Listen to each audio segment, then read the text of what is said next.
What's up, guys? Welcome into Packers Total Access. My name is Clayton. You can check us out on packernet.com. Find me on Twitter at Packers_access. Email us, PackersTotalAccess@gmail.com. You can text us 865-658-5824. Join alongside Tim in Green Bay. We got Emilio in Tennessee. He's got a shirt on, so we're good now. All right. We can start. Never know how this show's going to start here. How we doing tonight, gents? Doing good, man. Good. Staying busy. Doing well. Excited. Talk a little ball. All right. Emilio, I know we haven't talked to you in a couple of days. Didn't know if ice had rolled into town or not. I think we're off the deep end after the loss. No, it's it's brutal the way it happened, but so it's going to happen to 31 other teams. So just take it on the chin and keep moving forward. I mean, you can't go back in time. We haven't figured that out yet, or have we? I don't know. Is there? Maybe Jacob can look into the time travel conspiracy over the offseason here. He's busy looking up tattoo artists right now. He's trying to find a time machine to go back in time and not put that bet on the table, right? Yeah, that's the truth. So, which, by the way, my bet has been updated as Chris N jumped in here. First of all, shout out to Greg in Green Bay. Appreciate you becoming a YouTube member, buddy. Chris N says, no way in hell Quay Walker or Devante Wyatt get a fifth-year option. 13+ million ? Look at comparable talent. Nowhere near that high of compensation. I'm so sure I'm willing to double down on my bets. Oh, boy. So now, two dozen Krispy Kreme donuts, huh? Wow. Yeah, that's exactly what I said there. Oh, snap, 2 dozen Krispy Kremes. So that's kind of a deal. I've already updated the ticker, so we're good there. And all you need is one, right? If either one gets one, yeah. Yeah. And here's the beautiful thing about the bet from my perspective. I don't want them to fifth-year option either of those players, right? If they do, I'm going to be like, crap. But at least I get 2 dozen donuts. if they don't fifth-year option them, I will gladly go, hey, thank you, Goody. I might send Goody 2 dozen as well. Right. To Chris. So there you go, right? And I understand the sentiment there with saying that's too much money. I agree. But, it's funny. We're going to talk defensive tackles tonight. And kind of dive into a little bit of the free agent market. Hey, what's it look like? Because we all kind of agree, 3-tech is pretty damn important, right? So we'll dip our toe in the free agency a touch tonight and kind of see who's out there. I got to be real with you guys. After seeing the free agents, and some of these guys may not hit free agency, right? They may get re-signed.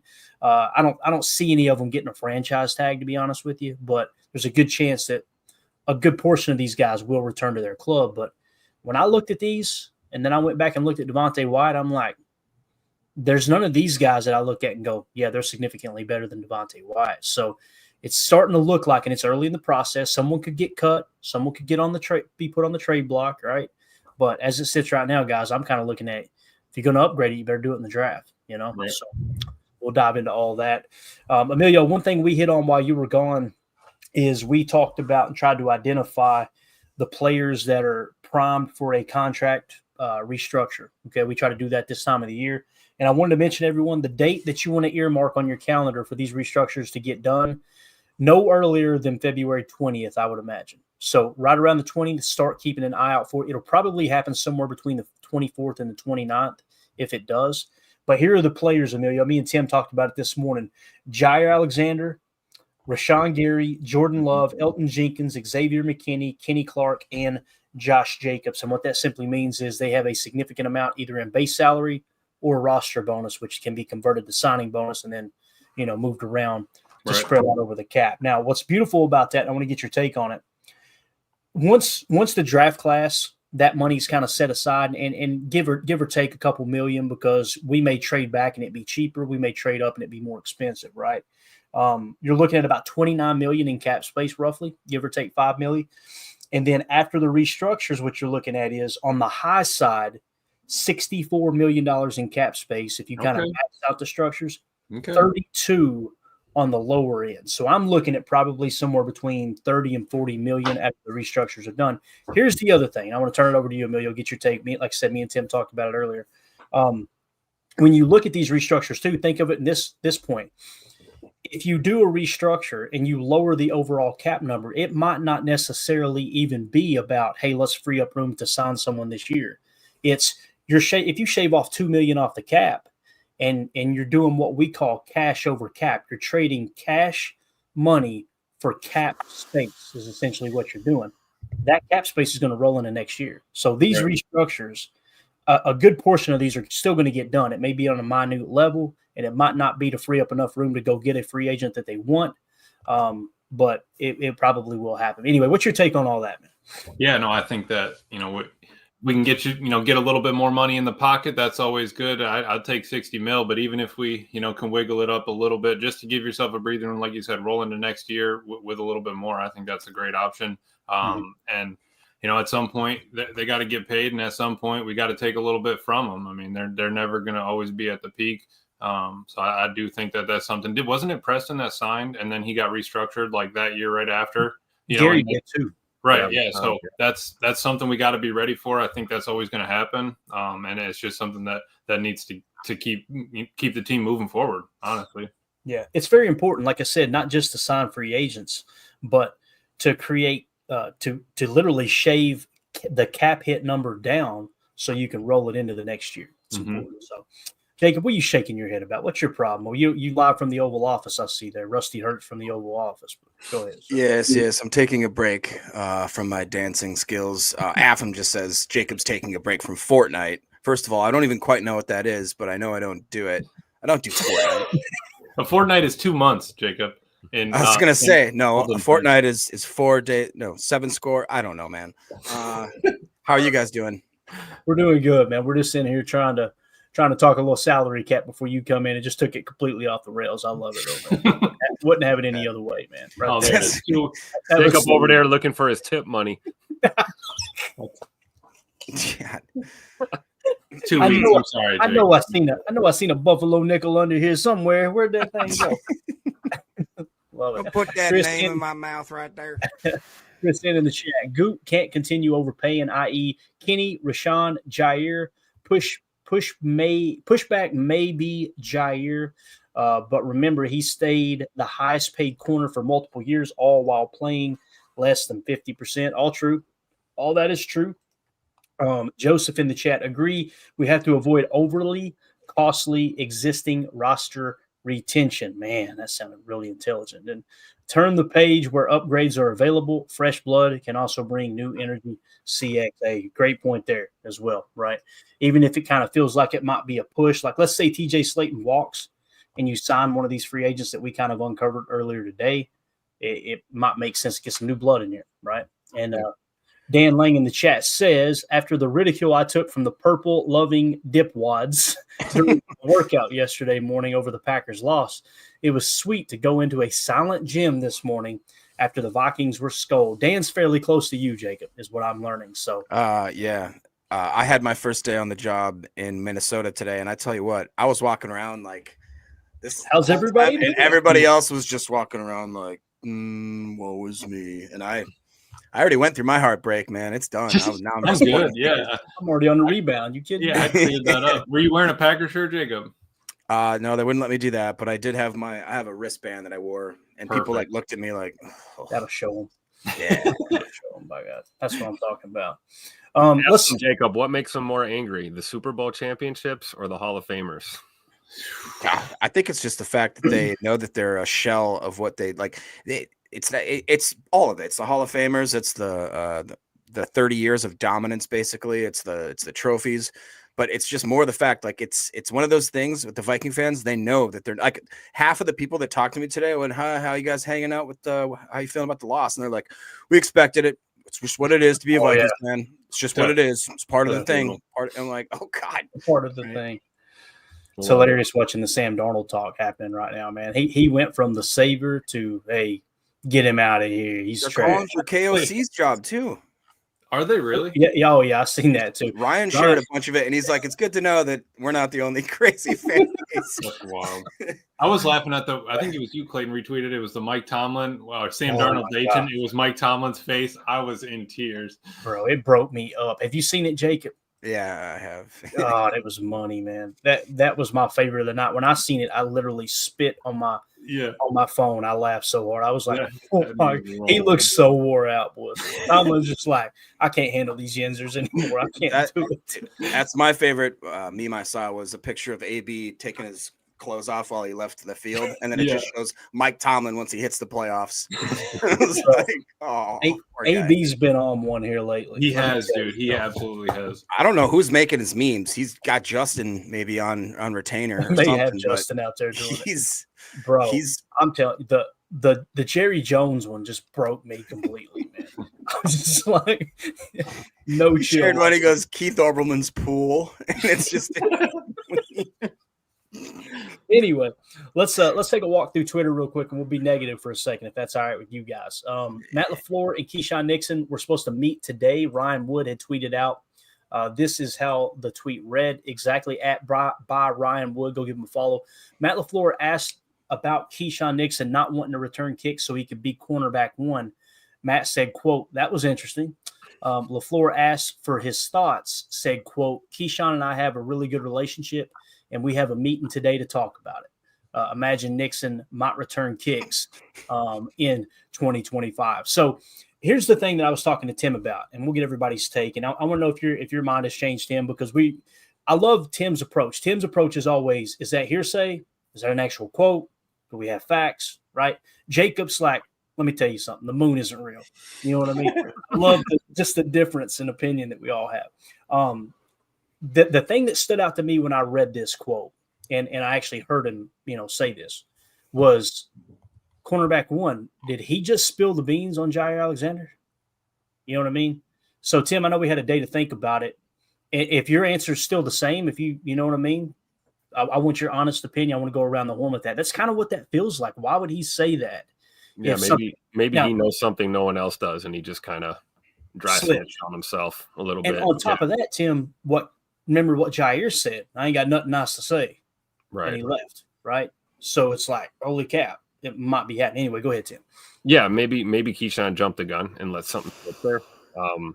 But either way, it's still not a good look. I'm still convinced it's not a good look. You don't want to put that kind of business and information out in the guy, which is completely why I see Matt LaFleur's response. That was interesting. I mean, we can only imagine what he really wanted to say in reaction to hearing that. It'll be interesting to see how the meeting went, but I think there could be truth to that. Maybe it says more about Jaire's status with the team than it does Keyshawn's. But either way, that type of attitude is not what I want on my football team. I want someone that's willing to do any and everything for their team, not try and dictate where they're going to play and what their responsibilities are going to be. So we'll see how it plays out. Yeah, and the other thing that stood out to me too was like, the coaching staff didn't tell Keyshawn that. Goody didn't tell Keyshawn that. Where did Keyshawn hear it from? Had to be from Jaire, right? Yeah. So we have to come to the realization that something's going on with the DB room right now that needs to get nipped in the butt, right? Yeah. And I think that's somewhat of what maybe Tucker Kraft was talking about. Like, we're talking about we want to be a championship team, but I'm going to take a bigger role in making this happen. Like, you're going to have, I think, a handful of people. Josh Jacobs, I think Tucker Kraft will be one. I think Xavier McKinney will be one. I think Edgerrin Cooper will be one. That they're going to step up and go, hey, this crap stops right now, And it might take getting Jaire out of the locker room to do that, I think his teammates love him. That's been evident. But it's whether your teammates love you or not, if you're going to continue to have things pop up one after another, it's like sooner or later you got to cut ties. But anyway, Emilio, what's your thought on this? I don't even know if you've been keeping up with this or not, man, or if this is all news. I was listening to Matt's interview earlier today. When he said it at the end too, where he was just like, yeah, I don't know why he said that, like kind of under his breath. I kind of actually made me laugh a little bit, but that is kind of true. It's either Keyshawn, is expecting himself to play like a number one, or is he taking that number one spot? I guess is also kind of the other way I would think about it. And yeah, I mean, that's a tough task. It seemed like LaFleur already had the meeting set up with him before that comment came out, kind of the way he was talking about it. But for them to be sat down, and talking face to face about it, there's, you're not going to get a more real answer than after that meeting. So I do think that there's going to be an expectation for Keyshawn to play, but also there's a bunch of other factors that were rolling into it. Matt was saying he expected us to play more, from a defensive perspective, more 3 high, 4 under, and that didn't happen. We played a lot of cover 2, and all those things kind of daisy chained into themselves. and I'm sure getting smacked with the crown of a helmet and fumbling on the beginning play doesn't help. And maybe Key was nice when we had the old kickoff rules. Maybe the new kickoff rules it's just not for him. We just need a guy to run fast. I don't know. So, but it's brutal to see that, we didn't, we got the best kicker or best kick returner, and he's, not wanting it anymore. My question is, LaFleur asked him for his thoughts. Keyshawn and I have a really good relationship, and we have a meeting today to talk about it. Mm-hmm. So my question is that a specific meeting that was called to talk about? That's what it feels like. Or is this just typical exit meeting? Every player has a sit down right after locker room clean out, right? I have a theory. Stuff. Let's hear it, Jacob. Well, here goes Jacob. Here we go. I'm not even trying to be funny or anything with this. I swear on my life. Hold up. I'm not even trying to be funny as I'm looking at Rusty Hurts, the Oval Office. Go ahead. That's just it, though. You go into this season, and we had two guys that think that they are, if not the best cornerbacks in the league, that they deserve to be treated like one of the best cornerbacks / return, and Keyshawn Nixon and Jaire Alexander. To the point where we were talking about how they needed cornerback help. The secondary was going to be a big issue. Well, what happened? We went out in the draft. We drafted 3 studs at safety, guys that came in and immediately started taking starting roles from certain players and giving it like that long-term, feeling that they're going to be the guys that are going to be replaced. All of a sudden, you got guys that are injury prone, like Jaire, start getting a little bit upset as we start going on, and they start to see that their role as quote unquote CB1 or the best guy in the secondary is now overshadowed completely by a new guy in town, X. X is the guy that everybody says he's the leader now of the defense. He's getting all this like publicity about him being the captain. Opposite side, same with Josh Jacobs. You talked about the fact how people have all of a sudden started to see that guys like Tuck Norris, Josh Jacobs afterwards, they're making some comments where it's like they're talking about certain guys, this and that. I think we're seeing that there's something there. I think that Keyshawn Nixon got a little bit butthurt that all of a sudden he was either in the CB1 area who's performing well at a time, but he didn't quite get that type of bona fides that he wanted. I think you're seeing Jaire obviously is just done because he doesn't feel like he's the guy. In my opinion, I think that we have a couple of cancers in the locker room, and it reminds me of the time that when we had like the Mike Daniels era, the Zadarius Smith era, where it was a few players at the end of the season that just didn't buy in anymore. And they were becoming guys that were outliers to what the system is, what Matt LaFleur wants to do with the whole vibe of being a good player and good character player. I honestly do think that we have a new guard of people that are coming in that have convinced a lot of the young guys that they're doing things a certain way. And the old guard, guys like Jaire, Keyshawn, I hate putting Kenny in there, but Kenny, even maybe Rashawn, the guys that have already gotten paid that are the quote unquote leaders. I think that the young guys and the new guys are coming in and saying, this isn't good enough. This isn't, we have one and done in the playoffs. This isn't good enough. And I think that those dynamics are hitting right now. And we're about to see the aftermath of everything. I can see that. Greg Rice says it would be a miracle if we can trade Ja. That's what me and Tim were talking about. Like, how much trade value does he actually have? You got teams that have seen this negative stuff happen kind of in the locker room, the captain thing, all that. Plus, he's I don't want to say injury prone, but he's been injured the last 2 years, right? And you got that high cap number. Again, I was holding out hope that they do a restructure, right? And try to free up a little cap, make him happy with a little guaranteed money, lower the cap number, and hey, let's give it another go. But to me, it's feeling like at this point, I don't think an outright cut is off the table, if this stuff continues to escalate. So I completely agree with what Greg said there. Let's see here. Greg went on to say, who wants a job that plays less than 50%, especially if he shows he is not content? Pretty much what we were just saying. J. Cole, I don't like the comment John made. It may be time to go. And you're kind of seeing the fans are coming to that realization now, right? Like myself included, because I just said it. I was holding out hope for a restructure. Now it's like, man, this don't look good. This don't look good at all. You were holding out hope. Right. This guy was holding out hope. Tim was holding the whole damn thing together. He looked like Spider-Man. Remember when he had? What am I going to do now? I'm going to have all this time now. I don't have to defend Jaire anymore. Yeah, Tim was running out of duct tape, man. That thing was barely getting held together. Yeah, Joe in the chat says, "Good thing the most dominant corner in history isn't known for returning kicks." Oh wait, so great point there as well. Yeah, Drew D. There has been so much smoke around Jaire. He's probably gone. It's not just one report at this point. That's exactly right. J. Cole in the chat. Matt LaFleur mentioned now how he wanted J. Love and other players to be more vocal. I understand the youth movement, but you need to bring more dogs in that locker room, vets who are going to be vocal. And I want to put this up here real quick, this tweet I put out. I said, now that Packers head coach Matt LaFleur has asked Jordan Love to be more vocal leader, can we all please agree to not make him out to be a villain like some did with Aaron Rodgers, please? And, of course, I got a little pushback from a smart ass, and I had to check him, and we're probably not following each other any longer because say what you're going to say. Don't try to skirt around and go, oh, I think you took me out of context. I know exactly what you were saying, bub, if you're watching tonight. We know that happened. And a couple comments were like, here comes the body language police, right? Because that's going to happen just like it did with Aaron. Guys, quarterbacks are leaders. Like, any quarterback, watch Peyton Manning. Peyton Manning cut someone from the practice field. Pat McAfee told the story. He said, no, get him out of here. They put him back in, get him out of here. And he was cut the next day. Peyton Manning was making roster moves. And we've seen him over and over and over on the field doing that. Tom Brady, for God's sakes, cussed out his offensive coordinator on the sideline, right? Billy Teapot. They said that they used to cuss each other out in Irish Gaelic, which I think is hilarious. The whole team's like, what are they saying? Because they were both Irish, just cussing each other all the heck. That stuff happens, right? It happens. And it's like the second that a quarterback does it, he's being selfish. Man, that's football. And what Matt LaFleur has done is he is verbally, publicly given Jordan Love the keys to, hey, lead this damn team. And there's going to be times that you see Jordan looking and show players like, I need this, I need that. Sometimes that lights a fire under people. I don't know, am I off base there? Does that make sense? No, it makes sense. I mean, he's QB1, right?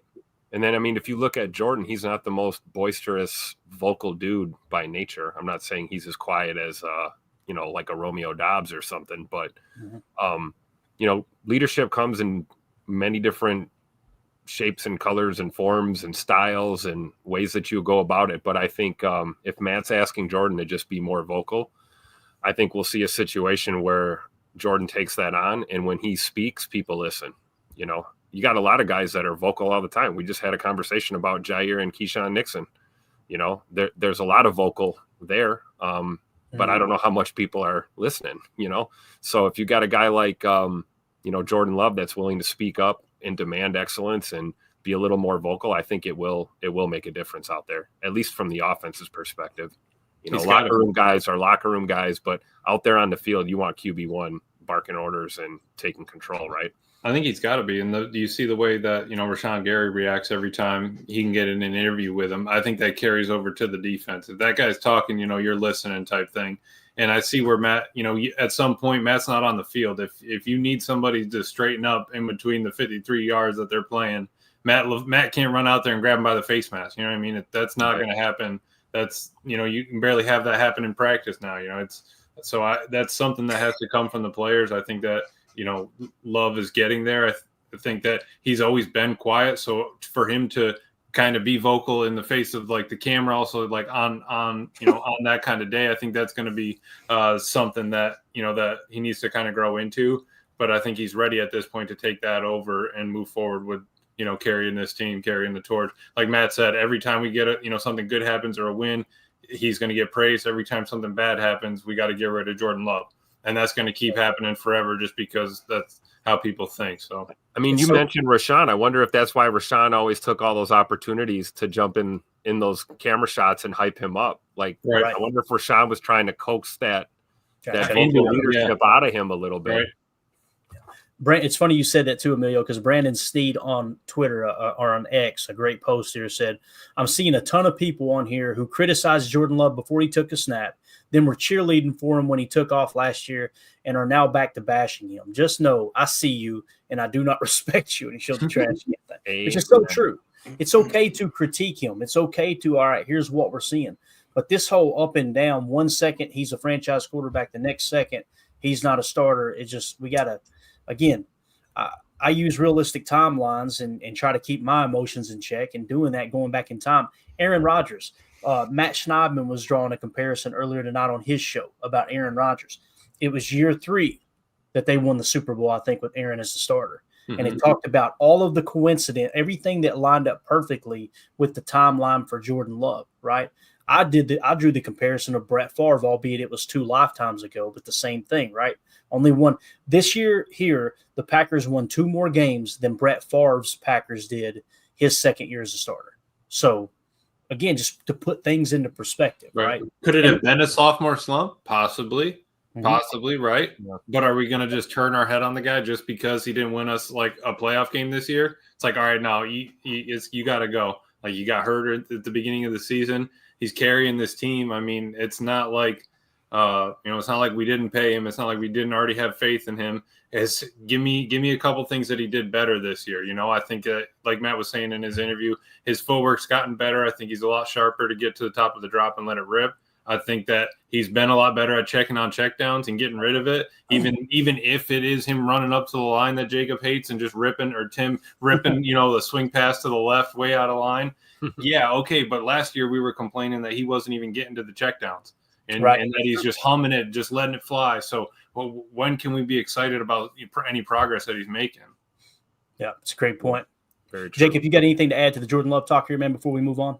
Yeah, just real quick. I mean, let me clean this up for you real quick. I think it's, as I always say, 2 things can be true at once. Do I wish that I saw more production, more progression from year 2 of a full starter? Absolutely. Do I think it's completely unfair to throw a ton of shade on the guy, minus all the injuries that he's had, that his key receivers have had, the problems that the receivers have had, having the youngest team in the league? I know there's a lot of ifs and caveats to that, but it's just ridiculous, because I was the one that at the last part of last year, I said, yeah, dude, this guy's a franchise quarterback. And I probably am biased towards the fact that I want him to do good, and I want him to do well, and I like him as a person. So and I'm a fan of the Packers, so I'm going to be a fan of the quarterback. Call me a freaking crazy person. That's how I'm going to do it. I'm not going to be miserable with you guys. I'm sorry. Yeah, I'm not. JJ McQuaid in the chat, listening to the Kraft interview, it definitely seems shenanigans in the locker room. That's the vibe I got from Kraft, and kudos to him for stepping up. Number 1 Packer fan, the team is growing and becoming special. We don't need drama queens in the locker room. Definitely sniff it out right now, right? Sit your butt outside. Coach Lynn in the chat says, Ja doesn't seem the top to restructure. That would mean he'd have to humble yourself for the betterment of the team. And, Coach, I can understand seeing that on the surface, but really when you do a restructure, you're getting more guaranteed money. It's really, really common practice in today's NFL. So it's not like, hey, we need you to take less money. The restructure is, hey, we're going to convert base salary to guaranteed money. We're going to give you more guaranteed money, and you're going to take a slight overall pay cut, right? I understand what you're saying too, and maybe the ego's so far out of whack, it's going to prevent that from happening, right? Number 1 Packer fan, vocal leaders versus loud people, there is a difference. Amen. And when you're a player and a person like Jordan Love, where you're just a quiet dude, right? I'm telling you right now, when you talk, people will listen. And that's what Matt's going. It's like, okay, you've earned their respect now. It's time to step up and actually lead. I think that's what he's saying. Right. You guys know what I'm talking about. You've been on teams. You've worked at a job where the loudest – I said a bad word – the loudest person in the room typically has the least amount to say, right? Opposite of that, I'll give you an example. I liked him as a player, but Mike Daniels, he was a barker. And I'm telling you, it gets old. It gets old quick. And you think you're moving the needle. You hear A.J. Hawk and Pat McAfee talk about this all the time. Those guys would stand up. I got something to say at the meetings, and everybody go, oh, God, here he goes. He's going to try to inspire somebody. But then there was other guys like an Andrew Luck or someone like that when they spoke up, it was, hey, you're on the edge of the seat, right? Yeah. So very, very true. TC fan with the super chat. Appreciate you, buddy. Michael Lombardi always talks about how the head coach needs to be the chief problem solver of the football team. Does it seem like that's what Matt does for this team? It's not his strong point. That's for sure. That's my opinion. And you guys know I love Matt LaFleur. And I've heard Lombardi, I'm sure you've heard him say that 1,000 times, right, Emilio, listening to his podcast. Yep. He is not the chief problem solver. He's the chief, hey, look, I've thought this through 5,000 times here. Just do what I tell you, rather than, oh, crap, this isn't working. Let's adjust and let me find the answer to the equation, even if it's an ugly one. But let's go around and that. It might explain why Bisaccia was promoted to assistant head coach. You know, like why did we all of a sudden have that position? You know, and I'm not saying Rich is doing a great job clearly because there's clear issues still when it comes to that. Yeah, with the problems. But I think you might be right. We know Matt as the quarterback whisperer and the offensive guru and Mr. Preparation, Mr. Call Sheet, Mr. I've got a million different plans for game planning. But when it comes to like personnel issues and things like that, we talk about whatever sideline etiquette, whatever you want to call it. I think you're right. I think there might be something there. Go ahead. I think that we have to remember too that at one point we had Matt LaFleur was shucks Matt LaFleur just like 3 years ago. This guy was fresh faced, very, very young, wearing like New Balance tennis shoes, like, all right, where do I eat my lunch? Kind of Matt LaFleur, and he has transformed, I think, probably faster than the natural progression of what he should have. You know what I mean? He had to force himself to become more hardened, become a leader of men. And I think that there's parts of him that probably don't feel confident in that. That's why, like Tim just said, we have a Bisaccia in there, a guy that's going to come in there and he'll be the general. He'll be Captain Blood. You know what I mean? I don't think Matt's quite there yet. And I think there is something to be said that for whatever reason, when we go into these big games, I think the biggest knock against Matt LaFleur is that these guys just don't seem like there's a fire underneath them. They seem like they're not ready, that they're not jacked up, that for whatever reason, there's just nobody there that's instilling like this may your hammer be mighty war mentality. You know what I mean? Like that just doesn't like the Dan Campbell. We need more Dan Campbell in the Packers locker room. And Dan Campbell, I'm sure that after this year, I think once Ben leaves and Aaron leaves, that he's going to probably be out there on an island being like, how do you do this coaching thing? Right. I really do think we're going to see that. Here's the thing I'll add to that. Matt LaFleur should not change his personality. I'm telling you, if you try to change your personality, they will see through it. But what you got to do is what some of the listeners were saying early in the show. Bring in a couple more veteran leaders and let them – you meet with – that's the whole purpose of captains. That's what pisses me off so bad about, once again, Jaire 2 years ago just causing the whole stink about the captain thing. Your teammates vote for the captain. If your teammates didn't think you should be a captain, guess what, bub? Hate to break it to you. I don't care who you are. You're not a captain, right? But the purpose of the captains on every team I ever played on was the bridge from the team to the coaches. Yep. When you needed something, when the captains notice, hey, this is wrong, they're the ones who go and convey that message to the coach and vice versa. The coach sees something wrong, get the captains in here. Listen, guys, here's what I'm seeing. Mm-hmm. We need to clean this up. I'm going to do it. I need you guys to back me.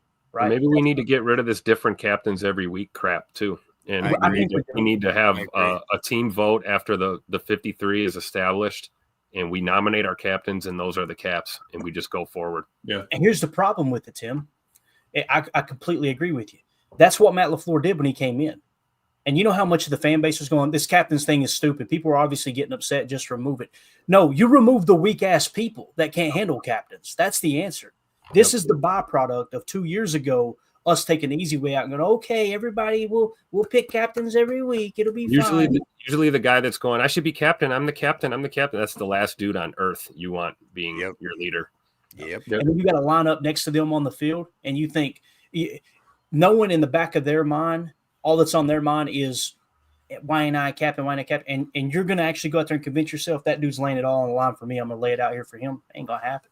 Yep. Slight little fractures in the culture, man. It's a real thing. Thank you, TC. Yeah, and the way Jordan carries himself, that is like captain to a T. And then you can speak up and people will listen. That's what Matt and I think to TC's to his question there, I think Matt has grown into that each year. Like Jacob was saying, I think he's getting there. I think he's realizing, when he was talking, he's like looking at our analytics versus other analytics.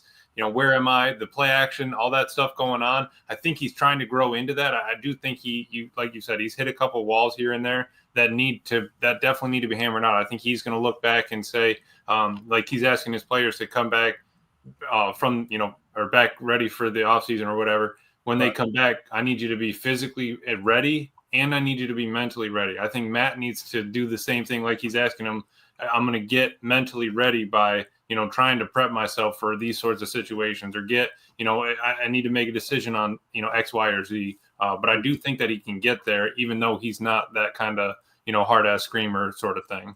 Yeah, definitely. And I already unmarked this one. We're going to come back to it. We'll leave it up. I'm going to read one that's marked and I'll just unmark it. J. Cole, X, Jacobs, and Love should be the captains. Rashawn Gary, I'm a huge Rashawn Gary fan, as you guys haven't caught on, right? You know, I'll ride or die with Rashawn, the way Tim was with Ja for a long time, right? But you asked me if Gary's should be a captain. No, he shouldn't. You know why? Because he's very vocal. He's very telling you he will not get the maximum effect that someone like Xavier McKinney will get, or Josh Jacobs will get, or Jordan Love, who's a more quiet type. And when he speaks, people are going to listen, like Emilio was saying. You know what I'm saying? Because Rashawn Gary, again, he serves a role. Like he plays a role on the team. He does a huge role, in my opinion. But I wouldn't. If I was one of the players on the team, I have no problem with what J. Cole said. X, Jacobs, or Love. If someone said, "Hey, what about Gary?" I'd go, "Hey, Gary's work ethic is leader-like. It's captain-like, but he's just a little too vocal to be a leader, in my opinion." Did you ever? Just real quick aside, I think the best captain for that type of mentality of a quiet guy that all of a sudden turns it on, and that's why guys remember Luke Kuechly. Yep. That guy was like perfect straight example. laced Clark Kent, when he got on the field, turned into an abs like hide your kids, hide your wife. He's gonna bite your face off, and then but it was that, like you said, Clayton. He went from just a guy that was very quiet spoken, maybe even people might think he's not confident, to just this different beast, like an absolute animal. And the guys, they want to follow that. They don't want to sit and talk a guy that just is talking smack always. Right. Yeah. United Bates says, I agree with permanent captains. If anything, you can have one extra rotating spot as a nod to someone who stepped up recently. There you go. But I think the defined leadership structure is important. That's a great point. And that's what Matt was kind of talking about, the positive of that. When you do captains every week, you're able to highlight a player like, hey, they played like a captain this week. They practiced like a captain. And I understand that. I think that's a perfect.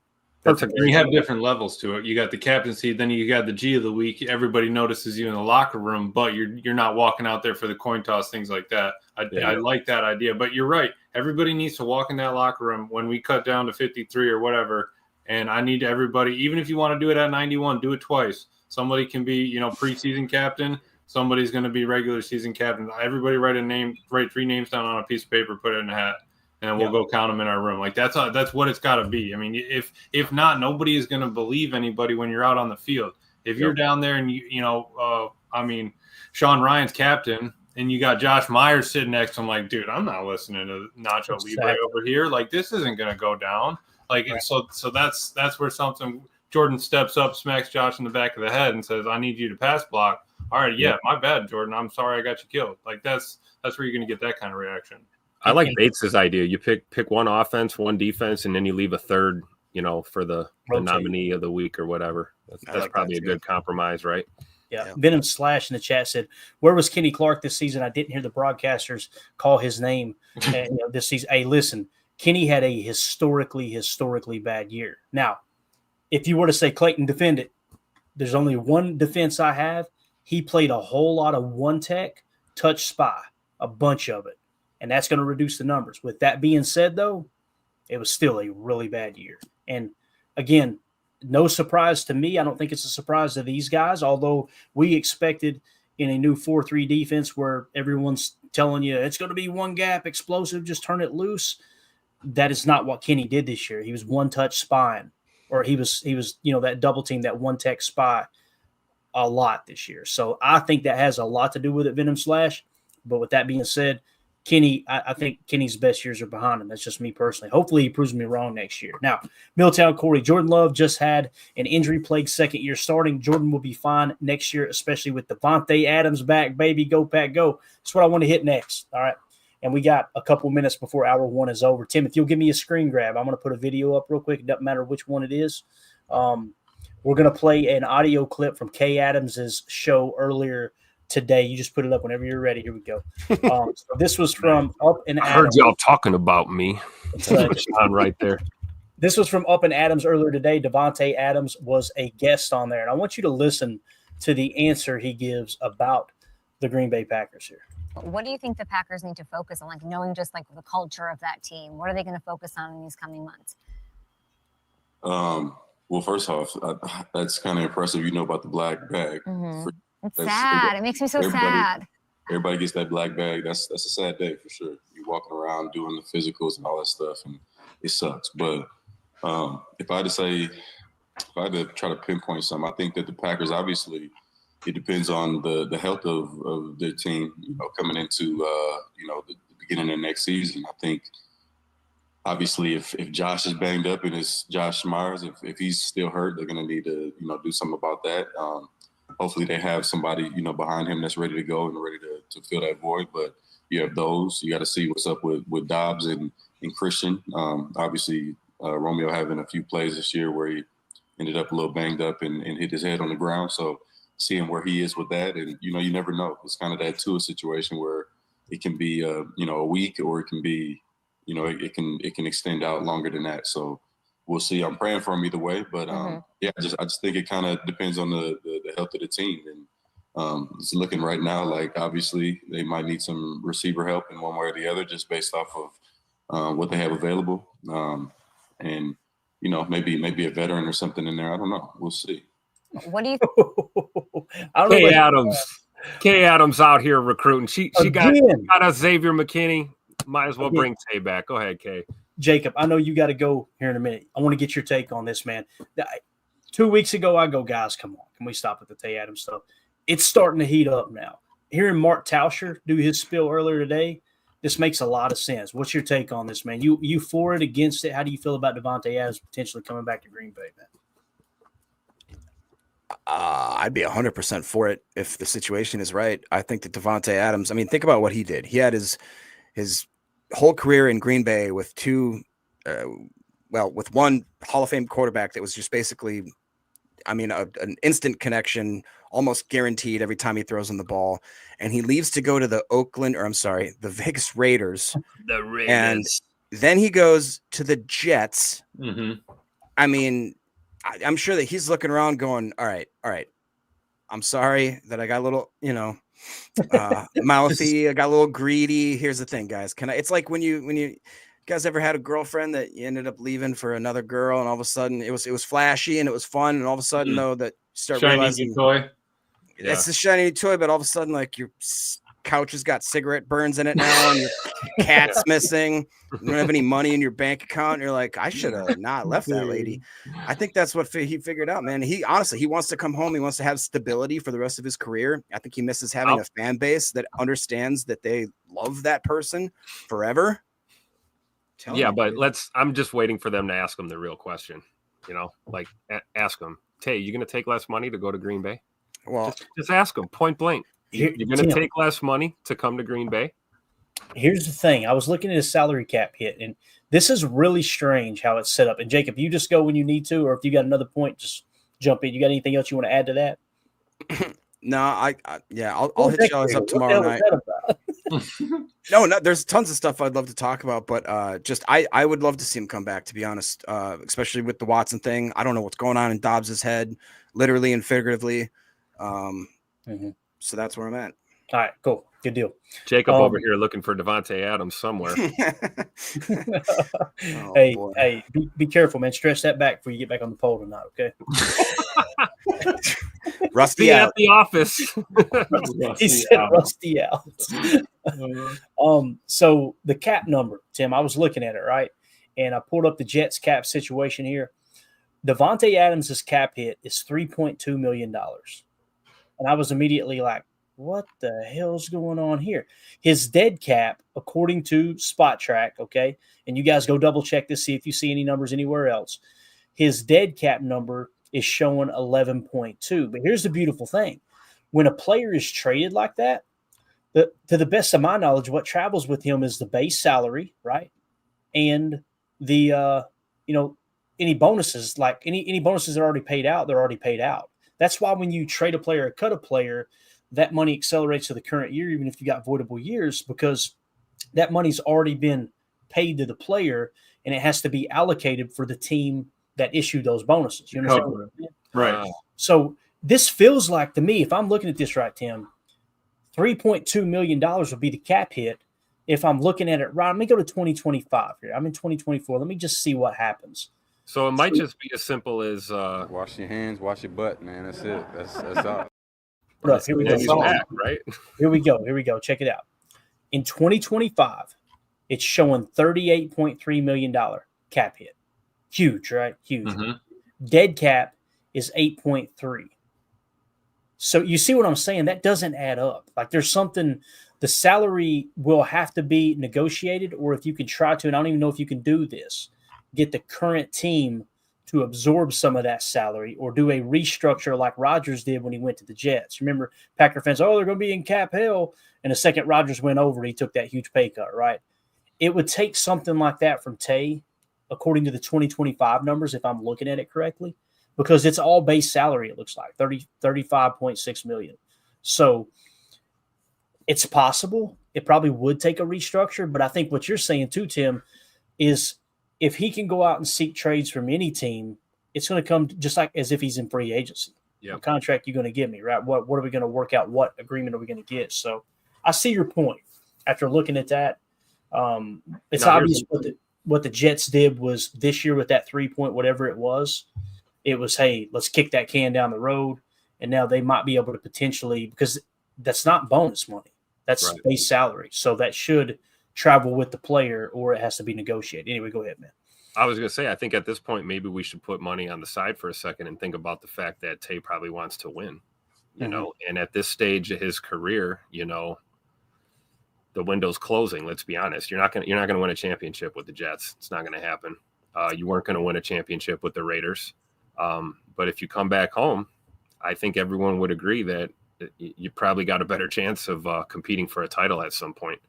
So I think we need to factor that in, and maybe Tay is open to, you know, conceding a little bit of whatever he needs to concede on his end as far as contract. But like you're saying, cap hit wise, yeah, I mean, not as big of a deal as I think some people may make it out to be, but it's going to be the salary part. And again, if it's a bidding war between, you know, 5 or 6 teams trying to get their hands on him, you know, business is business, right, Clay? I mean, their feelings aside, there's not much you can do.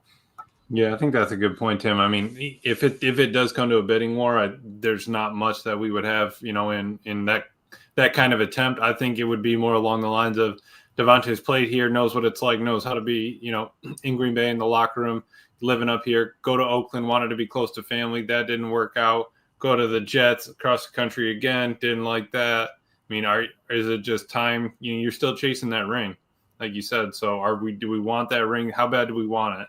I mean, are you willing to give up a few million to try to bring home a Super Bowl?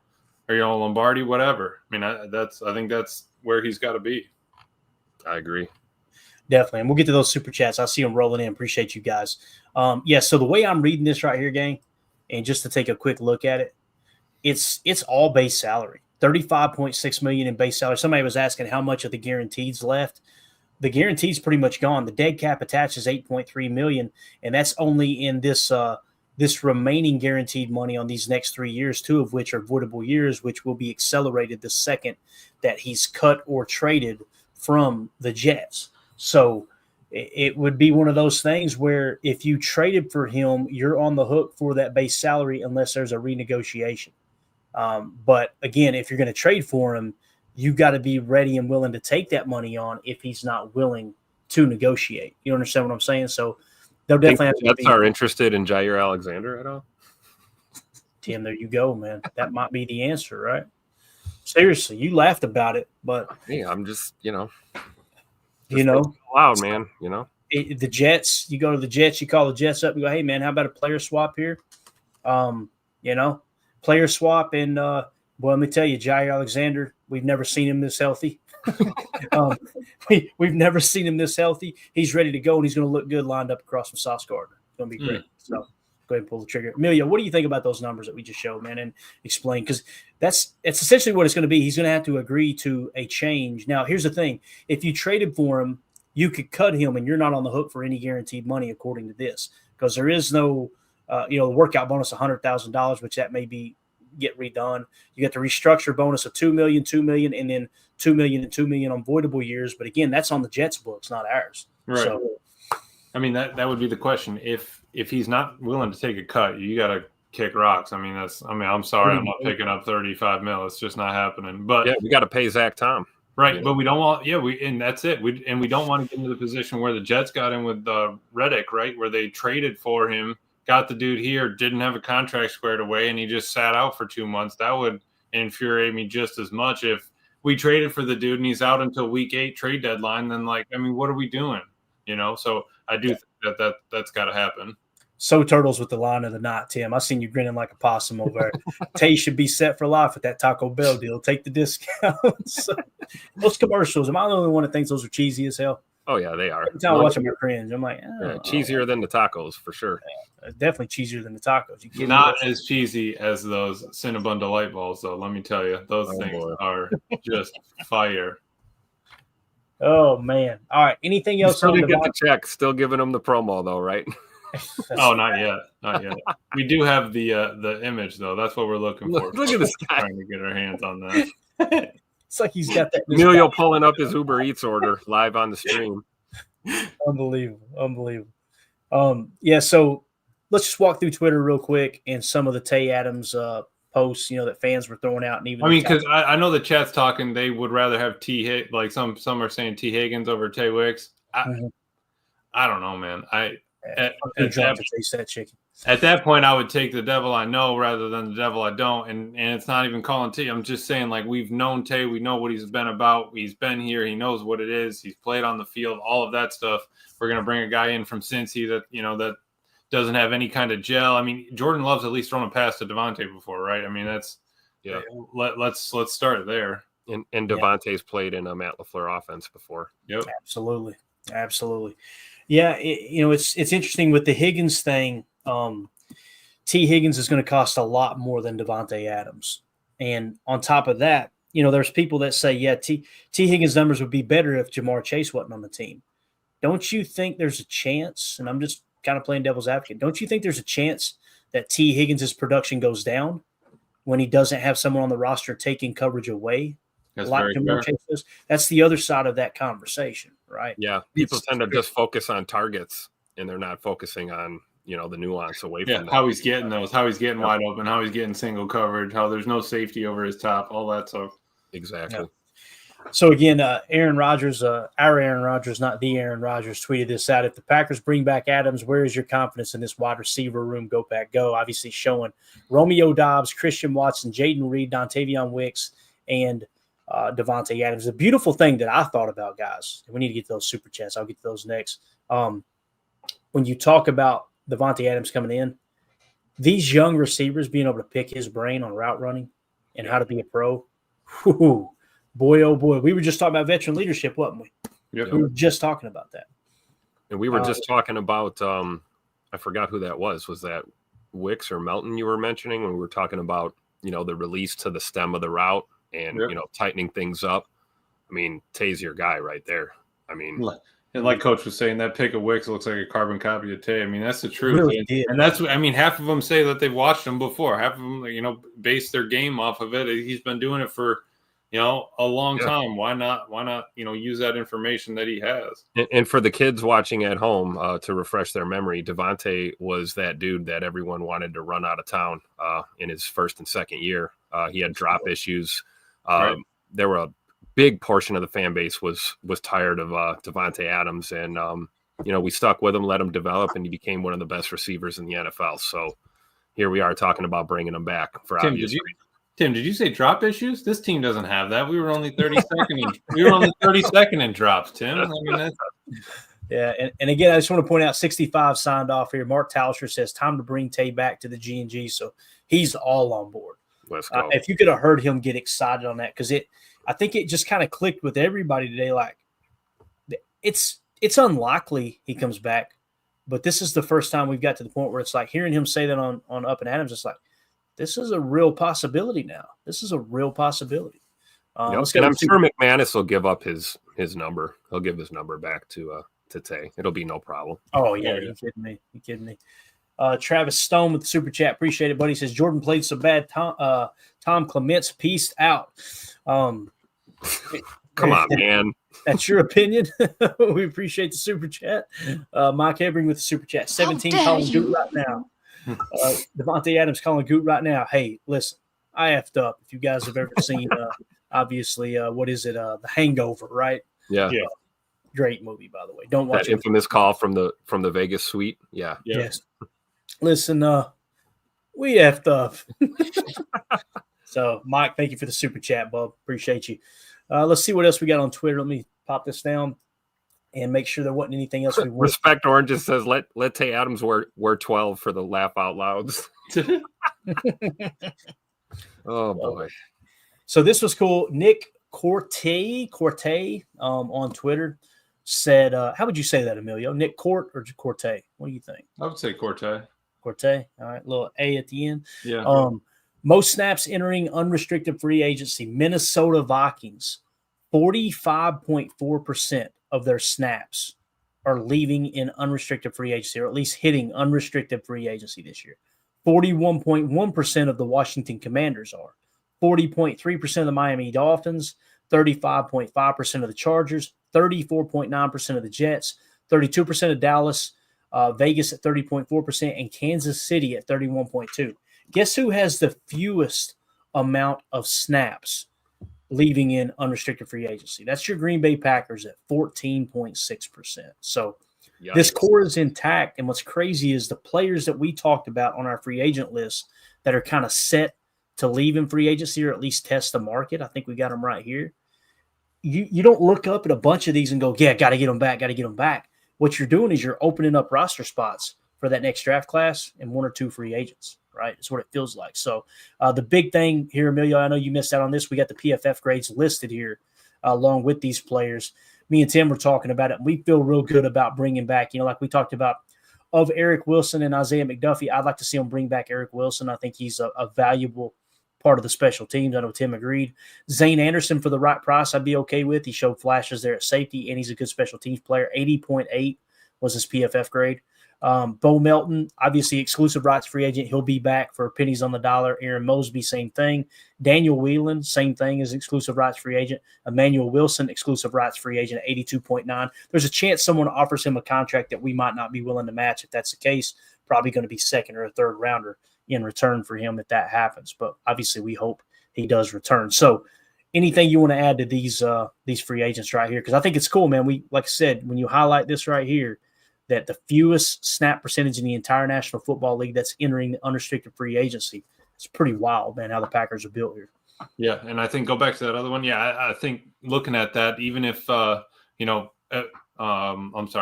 Eric Wilson played all those snaps because Quay was out. He got a lot of reps in there, all that sort of thing. We weren't, exactly relying on him. Tyler Davis, all those kind of guys. They're heading on their way out. I think, like you said, with Emmanuel, if he does get picked up and we get that, the compensatory pick, we still have another third round running back and waiting, to get healed up, ready to roll this next year. So if that does kind of slip out from under us, we got a little bit of a backup plan there. I think that we still we're going to have to kind of, fill back in where we know we have issues, but I'm not mad at that at all. I think that the center is going to be our biggest one. I think Josh Myers right there is going to be kind of where we want to keep an eye on. Are they going to be wanting to bring him back, or are we, be ready to move on sort of thing? So I think that's where we're chasing it in the draft and stuff like that. Travis Stone with another super chat says donation to get you glasses. Travis Stone. I'm going to keep saying Travis Stone as long as you keep throwing in a donation for the glasses. Oh, I didn't even see. Appreciate the super chat. Spelled donation wrong, by the way. Didn't even say the last name right. I don't even know how you'd say it. He did. How you gonna make fun of people for saying the wrong name and you put Dontation? Swing and a miss. Go figure. Hey, par for the course, man. Par for the course. Appreciate the super chat though, bub. There we go. You guys rock. Ever have Andy Herman on? We've had Andy on once when we first launched. Andy's a busy guy. He ain't got time for a show that sucks like this, but he's always welcome to hop on with us. But again, thanks for the super chat. This could be actually Travis Stone could be Andy's burner, you think? Ooh, now we're talking. All right, so let's talk. Tim, you got anything to add to these free agents here that obviously the Packers have got that are set to test free agency and obviously the exclusive rights? I've got a list of some of the top free agents at defensive tackle I wanted to kind of dive into. No, let's move forward. I think we covered these pretty good this morning. Good deal. So I spent a little time earlier kind of combing through. Understand these are in the order of their average annual value, okay? And I wish there was something I could do to zoom this in further. As you can see, it's going to be darn near impossible. So hopefully you guys can read it well enough. I want to make sure we got them all in here. So At the top of the list, B.J. Hill, his average annual value going into this year was $10 million per. That doesn't mean he's going to get $10 million. Doesn't mean he won't get more, right? But his PFF grade 70.2. Next was DJ Jones at a $10 million clip. 64.1 was his PFF grade. Sebastian Joseph Day, 70.3, $4 million a clip there. You've got Javon Kinlaw at 53.4, Greg Gaines 56.0, Austin Johnson 56.1, Mike Hoek, I think is how you say his name, 61. Who? Exactly, Snoop. John Jenkins 53.1, Jerry Tillery 50.2, Loki Fotu. Hit me with it again, Tim, just one more time. Loki Fotu. Who? That's right. 36.3. Hit him with the who again. Who? Exactly.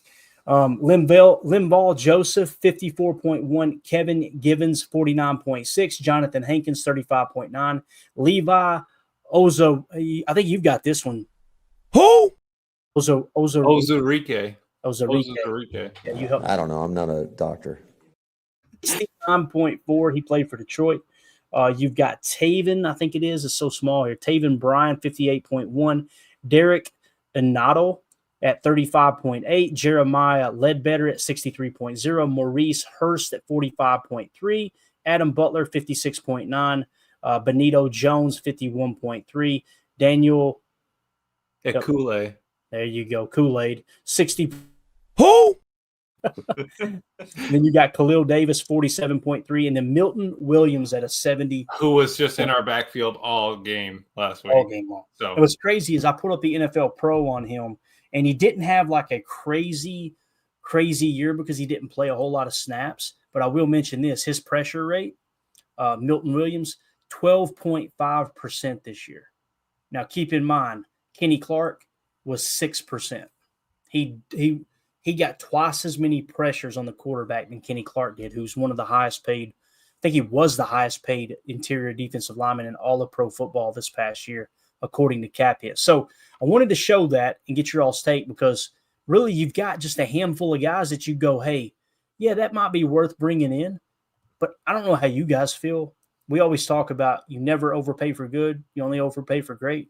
There's none of these guys that are great, right? Yeah. To the draft we go. You know what I'm saying? Emilio, draft we go. Let me see real quick. What is my boy TJ's at a 43, huh? Yeah. I mean, honestly, compared to where he's at age-wise and some of these numbers, you're not getting him from the Lions. You're not getting him from Philly. Tennessee dude's pushing 30. Bengals dude's pushing 30, and both of those are pushing 5-10 million. I'm really not messing with any of that, honestly. I would, like you said, we're going draft, or I'm bringing back TJ to set a floor, and we'll work from there. I'm not completely mad at how he played. I think he really did have some good. I think he's grown a lot. We kept around Ford for a long time, right? How'd that play out? It didn't work. I mean, TJ's gotten on the field. I think we gotta, kind of look at that and go from there. I agree. Oh, yeah. Well, there we go. Hold on. This is hilarious.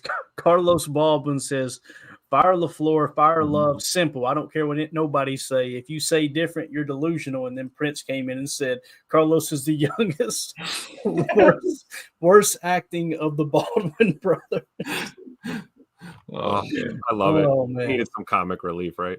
Yeah, Carlos. Who do we hire after we fire Matt? Who's QB1? Tim, don't do this. Wait. We found. Never mind. We found AFAM's burner. This is AFAM's burner. We know it. We know it. AFAM says fire LaFleur, hire AFAM, and Malik Willis QB1. That's what AFAM would say. AFAM will hire AFAM. Yeah, Uncle Eric says Carlos is on the pipe. Fires Matt LaFleur were like this. Playoffs? Don't talk about it. Playoffs? You kidding me? Playoffs? I just hope we can win a game. That's what we're going to be chasing. Fire this guy. Are you kidding me? That Baldwin brother comment broke me up, man. I'm just telling you right now. I was thinking, my first thought was, there's another one? You know what I mean? Like, how many of them are there? So, anyway, you've got, like I said, the only two that sticks out to me here, guys, is say it again from Detroit, Emilio. Ozurike. Ozarike at a 69.4. He's 26 years old. His average annual has been about $2 million. He's probably going to want more than that on the market, I'm sure. And Milton Williams, 25 years old for Philly at 1.2. And Philly is loaded at defensive line. So if there's a team that might go, we're good, let him walk, don't overpay him. But again, I don't want to overpay him. If you can get one of those two guys there at a decent price, I'm on board. Now, when it comes to run stops, TJ Slayton had more run stops than Milton Williams did. But TJ Slayton's pressure percentage was at 8%. Milton Williams was at 12%. So essentially what you got is TJ Slayton or Milton Williams. TJ Slayton, better run defender. Milton Williams, better pass rusher. That's what you're weighing out there, right? So just feels like the draft, boys. I don't think we're going to be able to bail ourselves out in free agency this year, unless you have cap casualties before the deadline, right, as you approach the new league year, or somebody unexpectedly gets put on the trade market. And this goes back to what Michael Lombardi always talks about, Emilio, and we've talked about it time and time again. Everybody thinks they've got a 3-tech, and very few teams have a 3-tech. There's a reason the market is so thin for a dominant defensive tackle, because they're that valuable. And if you got them, you're going to hang on to them, right? I mean, it's and if you're about to have one, look at the Lions, look at the Eagles. If you have one on the verge, you're going to sign them. You're not going to let them walk. So that's where I'm hoping. I mean, where would you be happy with TJ if we were to sign him back? Say we get him at a decent price wherever he was at. I'm not. What was that number at? TJ Slayton. Yeah, TJ was at roughly $1 million. That's what his average annual has been up to this point. Okay, so say we get him back for 2.5. Where would you want him as a rough PFF? As a rough, if you were expecting him to come back, set the floor, where do you want him to be? 60. I think you got to try to get up around 60, right? Yeah. So 10 points. Do you think that he can get that? Are we getting that? It's got to be out of pass rush, right? If he's, I got to be honest with you. We watched the tape all year long. Yeah, I don't think that PFF grade is accurate, and that's why it's important. Like PFF, show us what you grade on each individual play, but they won't do that. I swear, I think somebody was eating Cheetos that night and had one or two too many Pabst Blue Ribbons and said, that's close enough. Give him a 40. So then you're looking at it as the Packers are on their own analytics staff. Hey, where do we actually have TJ? Say the Packers staff has him at a 63 already on their grading scale, whatever. I mean, why would we move from him? Can you pull that? How old is TJ? Is he 26? What is right here? Do we have that up there? Yeah. He's young, right? 27 too. 27. Okay, 27. Okay, so he'll be 28 next season, right? Right. So, but Tim, are we going to gain that much? The youngest dude on the other one was 25.6. 20. And that's what I'm saying. So, like bringing in some Linval Joseph type dude or some veteran kind of guy, that's not going to help us. I think the answer is you got to go to the draft. You got to try and hit on something in the draft, put them behind TJ on that depth chart, and hope to God he's a blue chip. Or is Carl Brooks going to step up? Is Carl Brooks going to put on another 10 pounds of muscle and be that interior, 3-tech that's going to just terrorize? I don't know. I mean, but if we have him on the team, I'd rather work with what we have on the team instead of, going around trying to pay for everybody and chase them down. Here's the other aspect too. We carried 5 on the active roster most of the year, right? 5 defensive tackles. So you got returning Kenny Clark, Devante Wyatt, you've got Carl Brooks, you got Kobe Wooden. Those 4 are all returning. So if you bring back TJ Slayton, you don't have a roster spot for a defensive tackle. Right, that's true. So it's almost like you're probably going to part ways because you can't get rid of Kenny. We've talked about that. You can't do it. Not going to happen. Possible. And you're not getting rid of Carl Brooks. Yeah, and I don't think you're going to get rid of Kobe Wooden. I think they think Kobe Wooden's got some. They like him. They like him a lot. And I think they got a lot invested into Devante Wyatt. I don't think he's going anywhere. The only other workaround I could see, and here's the thing: Devante Wyatt finished with a 66, guys. Yeah, that's real close to where those guys are on that list we just talked about. Right? So you don't want to take snaps away from him because he might turn into the player you thought you were getting when you drafted. That doesn't mean you don't go out and try to find the next great 3-tech. It's that important. But it's just I love the way we're kind of weighing all those options out. It's interesting now. Kobe Wooden, another option could potentially be, hey, we're going to try to put him on the practice squad. If you do want to bring TJ Slayton back, whichever one of those two don't live up to the hype, put them on the practice squad because you have, 6 spots, Emilio, that you have veterans that you can put on the practice squad now? I believe so. Yep. Out Now, of the 16. Now, other teams can sign them, right? But how many teams are going to line up? And we carried Ford, and he's gone, right? He got picked up by the Bears, and it's over. So it's great point. That can happen. That's the thing. The old, like we said, right? The old stash them on the practice squad is kind of not really an option, right? Because those guys can get poached from you, right? That's right. Let's look at the draft real quick. You want to? Let's do it. We're kind of looking at the free agents. Here are the top defensive lineman prospects. All right, coming into this year's draft. Now, understand 1 or 2 of these may not enter the draft. There may be a couple that aren't on this list that will pop up in the draft, right? But starting off, I'm going to list off when I give a number, that's their overall ranking. Okay, we're obviously going in the order of defensive tackle, but we're going to tell you where they're at on PFF's overall ranking of their big board. All right, number 4, Mason Graham from Michigan. PFF grades the last 3 years, 90.9, 90, and 80.3. Just dominant. Number 19, also Michigan, Kenneth Grant. PFF grades 82.7, 80.4, and 72.7. Tyleik Williams from Ohio State. PFF grades, he's 25th, by the way. PFF grades 79.6, 77.6, and 80.9. At 33, TJ Sanders. PFF grades 82, 72, 57. Number 34, Walter Nolan from Ole Miss, 88.3, 88, 72, and 68. So he had a great year this year. Those grades right there kind of feel like Edgerrin Cooper, where he just blew up this year, right? And it's okay. Do you want more consistency when you're trying to decide, is that our dude? That's the big question. Omar Norman Lott from the University of Tennessee. Overall ranking is 50th. PFF grades 69, 71, and 59. Number 65, Alfred Collins, PFF grade 80. He's from Texas, by the way. 87, 79, 68. He's improved every single year. That's a prospect that looks like he would be really interesting. 6'5". What I like looking at too, Clay, is those snaps. I mean, dude's pushing 600 versus Tennessee guy 220 each. Then the one above him from Ole Miss, almost 600, 587. I want to see you be getting reps. I want to see you out there. A lot of burn. Definitely. Thank you for pointing that out too, man. Deion Walker from Kentucky, 73rd overall. Guys, he was projected to be the top defensive tackle going into this year, and he's dropped significantly. You want to ask me why? Why? Kentucky's defense was hot trash this year. It was horrible. It was absolutely. That's a big boy, though. 6'6", huge, 345. And he is so agile for a big guy too, man. Yeah. PFF grades 72, 80, and 74. So you're kind of seeing a floor of 72. Unfortunately, that was this year.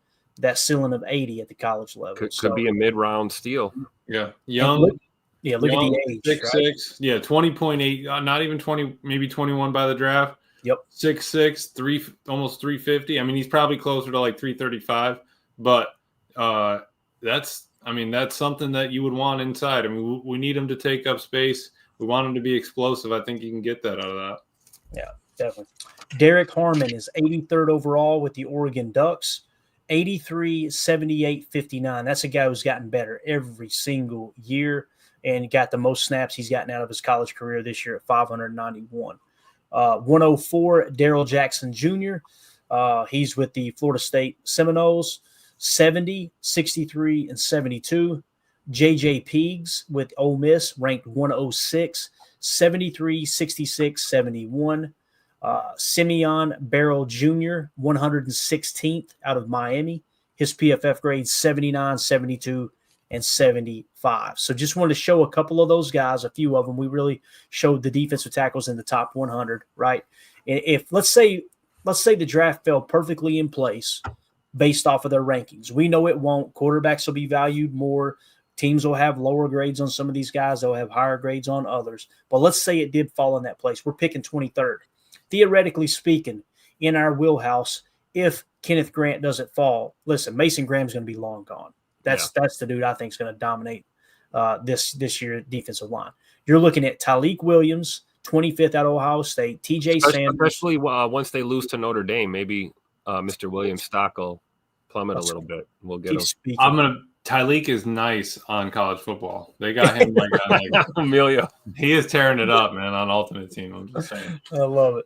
So, yeah, Tyleek Williams at Ohio State at 25, TJ Sanders at 33 out of South Carolina, Walter Nolan at 34 out of Ole Miss, and Omar Norman Lott, 50th out of Tennessee. And just go ahead and throw Alfred Collins and Deion Walker in there since they were kind of, the combine's going to shuffle these things around too, right? Yeah. We know that. So those are just the names. Showing up, all that stuff. I'm excited for that to kind of roll in.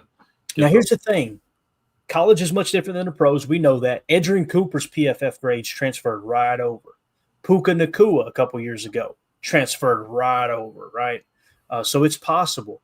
So based off of the free agent list we just showed you in their current PFF grades for 2024, you look at some of these PFF grades and go, man, Tyleek Williams, 79, 77, 80. If that transfers, he's your best defensive tackle on your team.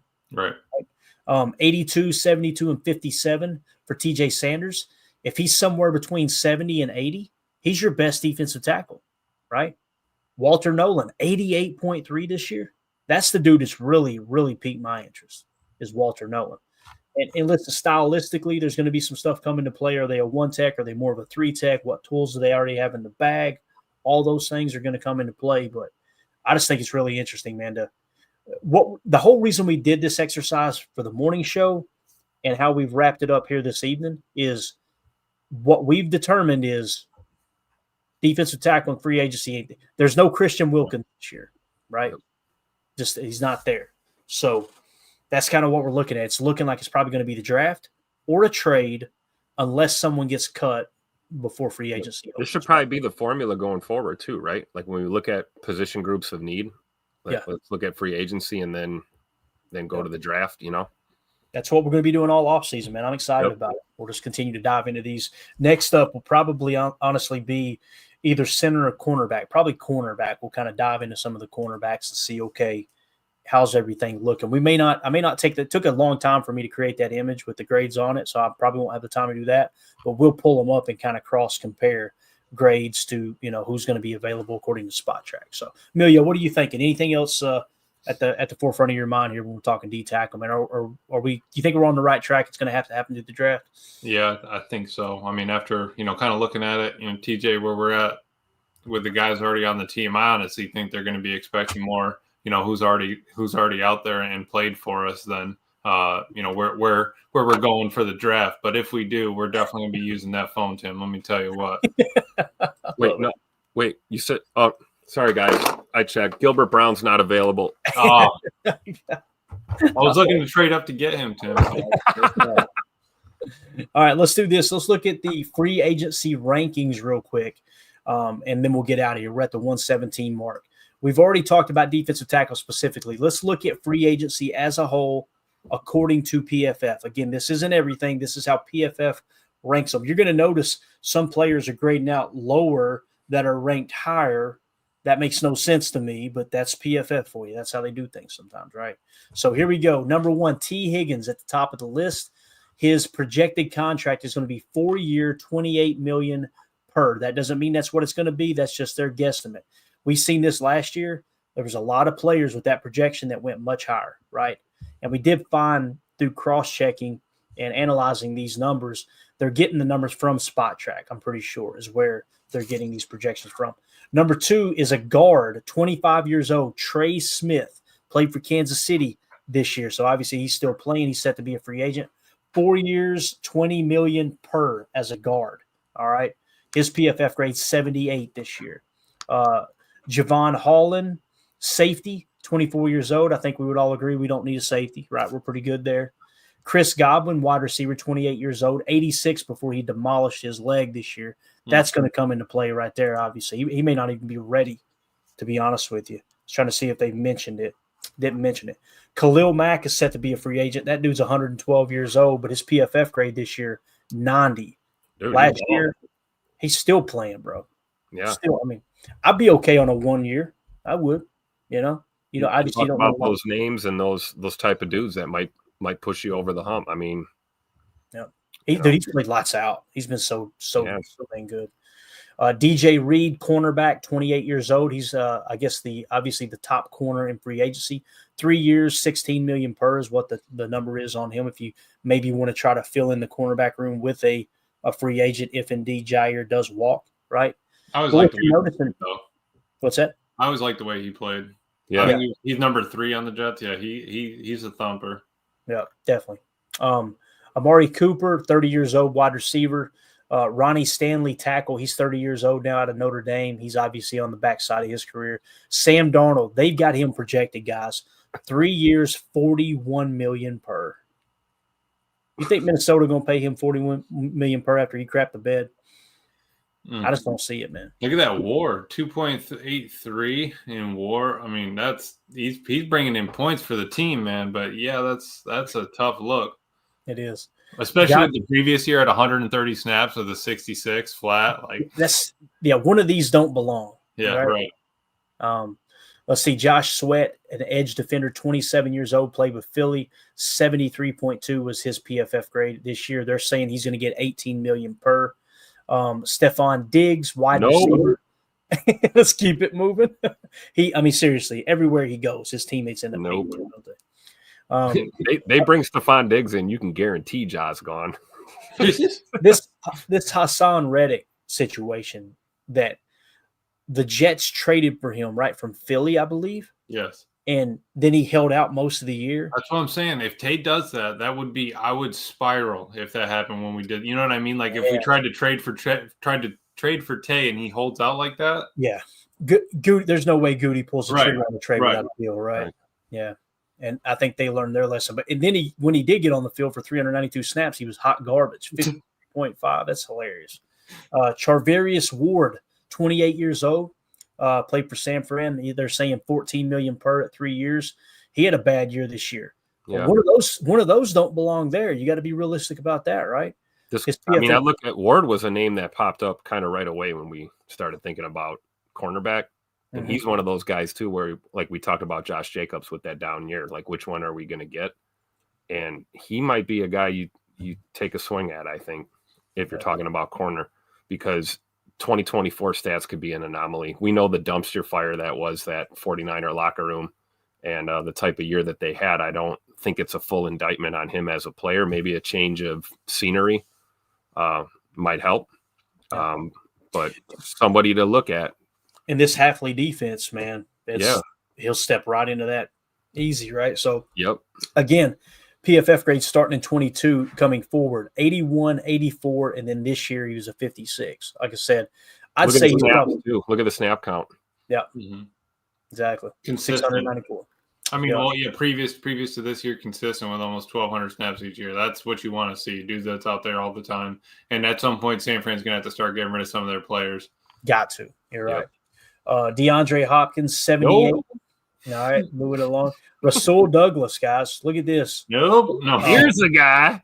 71 in 2022. Last year, 81. And then this year, 58. So has he hit the wall? He's 29 years old, right? Could have hit the wall. So they're saying he could warrant 2 years, $13 million with $15 million guarantees. So essentially a 1 year deal is what that is, even though it's listed as a 2. Malcolm Kuntz, edge defender, 26 years old. He lit it up this year for the Raiders. Holy cow. Yeah, you're right. So he was out all year, I guess. Is that what happened? Suffered season-ending knee injury before 2024. There you go. So, an 81 before he had that injury. So off of an injury, bringing in an edge defender off of a knee that we already brought Rashawn in back, from a knee injury. Me no like you that, Jan. Cam Robinson. Nah, not really. 29 years old. They're saying he's going to get $18 million per, and his PFF grades have been 67, 65, and 63. Nah, no thank you. Dre Greenlaw. Here's a guy. Hey. Keep him on the field. Don't have him run onto it. You know what? Yes, exactly. You know what that kind of feels like there, guys? That kind of feels like, and he's a little bit younger too, Bobby Wagner. Yeah. That might be the Bobby Wagner of this coming, right? And you don't go 1 year. You go like 3 year, which is really a 2 year kind of. They're saying $6 million, 1 year, $6 million because of the injury, right? Like he's got to prove himself. Yeah. That's interesting. That's very, very interesting. So, yeah. All right. And look at our boy Justin Fields, by the way. Look at these PFF grades 70, 74, and 71. That is consistency to a T right there. It is. He's still an ugly guy, but yeah. Aaron Jones, Tim. Hey, Ron. Tim, would you bring Aaron Jones back for 2 years, $7 million per? Guys, stop. Just Tim, come on, Tim. Would I? Because that's my boy.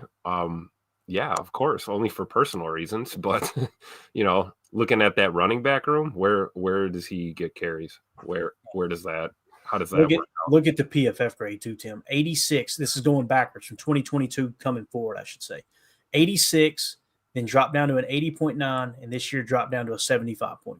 So Goody kept the formula, right? Get out a year too soon rather than a year late. They used him too. 750 runs. I mean, that was tough to watch last night, man. He was getting abused out there. Did you see that one where a leak to the flat and there's 5 defenders in your face with no blocker? Did you see the cut route he caught, got popped, and then he set up? The look in his eye was like, why am I still out here? What am I doing? I know. If anything, you're thinking how much football is left in that battered body of Aaron Jones. So I don't know. Yeah. I don't know. All right, we could do this all night. We'll go ahead and knock this off. I did want to look at center real quick, and I know we were coming up on our first one there. I'm going to try to sort it, and I want to just take a quick look, and we'll get out of here. I know we're a little bit over. Centers, looks like there's only one that made their list, and again, this is somewhat of a limited list right now. Drew Dahlman, who was with the Atlanta Falcons, he's 26 years old, all right? The projection is 4 years, $11.5 million per. His PFF grades in 2022 was a 65. It increased to 82 in 2023, and then slightly dropped to 78 in 2024. But he's graded out as a top 5 center, top 3 center, really, the last 2 years, right at the borderline of it. Mm-hmm. That's the top of free agency as we're looking, right? Not a whole lot of D tackles. That's one that would make some sense. Right? Look at that age too, sweet spot, right? Yeah. Yep. And on the little old enough to know better, young enough to still enjoy it. Yeah. Right. And on the little paragraph, Dahlman has room to grow as a pass protector, but is one of the best run blocking centers in the NFL, and will advance and continued growth of the interior O-line market. Yeah. He heard run blocking Tim say, "Get the checkbook out, Goody. Let's go get us a center here." Let's go. Let's go. Anyway, there's just a little sample, a little taste of what we're looking at in terms of available free agents, draft prospects. Hopefully we got a really good idea of, all right, here's how defensive tackle looks. I say tomorrow maybe we'll deep dive. Yeah, boy, we've definitely Emilio, I didn't know. So wait, is Eric Sutherland a real person? Because Eric is my burner. This is your burner. Glover is our future center. Hopefully, because he sure can't play guard. He could play tackle, maybe. We'll see. Emilio, I felt so bad for you watching Glover out there, man. Dude, he was all right for a minute there, and then we just leave him out there to dry. I mean, he was all right there, and then they blew the whistle and they ran a play. Right. And I mean, we're at that minute on the sideline when he put his helmet on and said, "Okay, I'll go in." Yeah, he looked real good.